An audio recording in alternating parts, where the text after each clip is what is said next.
A Texas attorney who has represented a number of natural gas explosion victims says he hopes everyone who lives in the area where 2 homes were destroyed Tuesday night is paying careful attention to that investigation. Michael Lyons says he's glad federal investigators have stepped in to protect the rights of victims. And Sue Kalberg is joining us live right now in the neighborhood on day 3 of the Preston Hollow recovery effort. Sue? Sarah, I'd like for you to just take a look at what's still going on here. The road is still closed. There are still lots of vehicles. Some of the neighbors told me they counted 19 people on the NTSB crew. So certainly there's still a lot going on, but it's more quiet now than it has been since Tuesday night.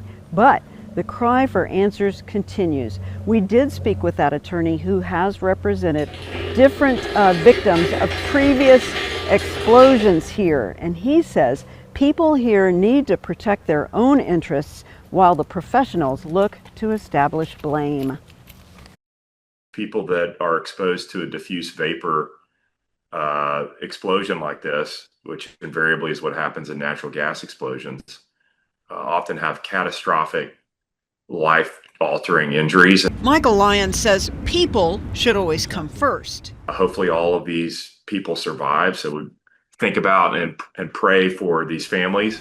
Lyons, who won a $109 million jury verdict against CPS Energy for a local family more than a year ago, says everyone in the neighborhood should be watchful about the investigation process. They bulldoze these houses after they blow up in San Antonio, and so evidence gets lost, it gets destroyed, and at the end of the day, whether it is a problem on the meter side versus a problem on the homeowner side, I don't know what the evidence is right now. I have lots of suspicions and lots of reasons to speculate, but we need to get to the bottom of what the cause is, and that should be the primary concern for public safety.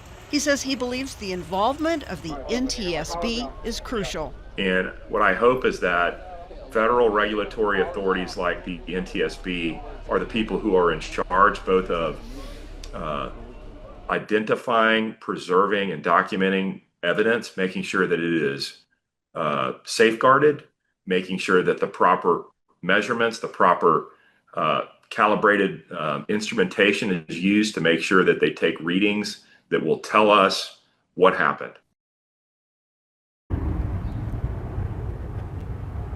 Now at KENS5.com we've posted a link to the CPS website so that you can follow along and get some safety tips. I also posted a link to the Texas Railroad Commission website where they actually have a database where if you want to do a deep dive, it's a lot of information. You can actually look at the records for pipeline violations in your own area, so that's very helpful. But in the meantime, CPS continues to say if you ever think that you might even smell something bad or dangerous, you should call them immediately. 210-353-HELP. Easy to remember, 353-HELP.